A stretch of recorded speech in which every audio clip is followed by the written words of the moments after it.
You got some great content and imagery.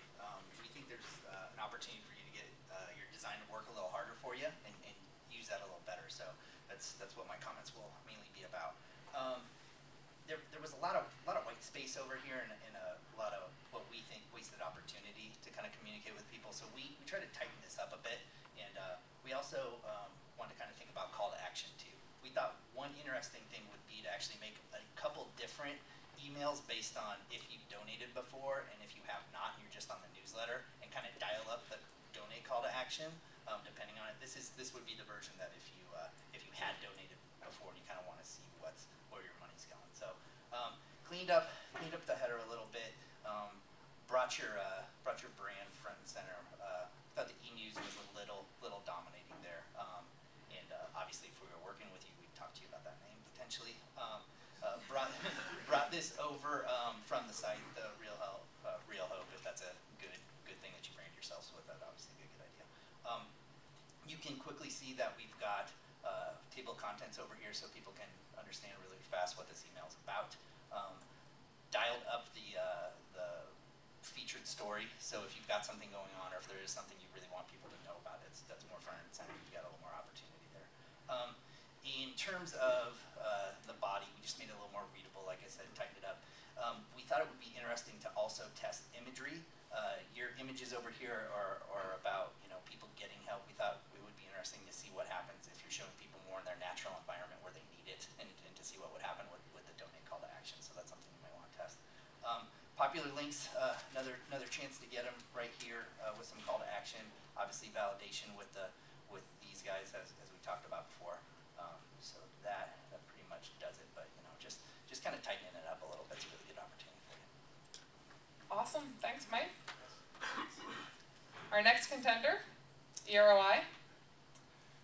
So we took a few liberties here in terms of the way that some of the brand colors were working, and made some kind of deliberate choices in terms of color palette, really trying to warm it up, make it a little bit more of a human element, but maintaining that contemporary and professional voice. So the first choice we made was to utilize the top left corner, which is typically used for the branding itself, and we chose to connect with people through photography. So really just right off the bat, getting in people's face and remembering why they're involved with this organization in the first place. She's very cute. Yeah, it's kind of as if to say, it's not about us, it's about the kids.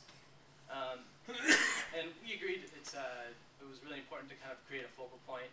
So we've got the featured article area with a prominent image, followed by the subsequent stories. And we did bring in the handwritten font, which we felt just kind of added a nice touch.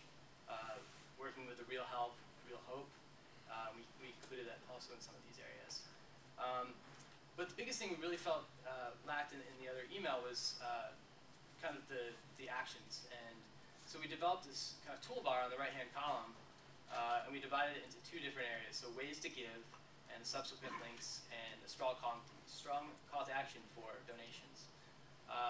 And then since, really fundraising is one aspect of it, but awareness is also the other, we've got a spread the word area, where we brought in quick links to forward these to colleagues or friends, and spread the word of the organization.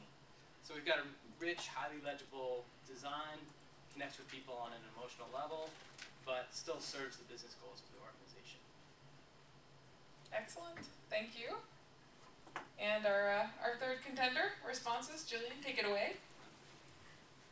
So I think probably among the three of us, we generally all had the same concerns and approach. My main focus was to condense it so people could quickly scan and kind of look at all the different articles and be able to take very clear, concise actions with them, and really pump up the. You think I would remember? It's impossible. There you go. Focusing on this article and actually bringing more of that content and just reworking it a teeny bit so it's broken down into bullets, so it's scannable, so we can get, once again, we want people to get to the website as quickly as possible. We don't need them to linger in the email. We want them to get there, we can control the environment, and move them along the path that they need to go on. So, but while they're in the email, The idea is that we can zigzag them around. They can see these articles. They all have clear call to actions. And then as they go down, you know, pulling in some of the other messages, just making it as tight and scannable as possible. And also thinking of the production process for this. You know, if we assume that a for-profit company has limited resources, I'm going to make a big assumption that a non-profit company is even tighter. And so creating something that can be easily plug and play with minimal HTML expertise. So these are just graphic bars where you would update the link. These are just things where you come in and plug the new images and the content in, and then links to the website. And then just overall, we maybe the branding hadn't changed at this point when this newsletter was created, but the website did seem to be updated. So just reflecting that updated branding, and then making sure that each call to action is a teeny bit different, so it's not just monotonous repeat of the same thing in key areas. Awesome, thank you so much. So what do you guys think?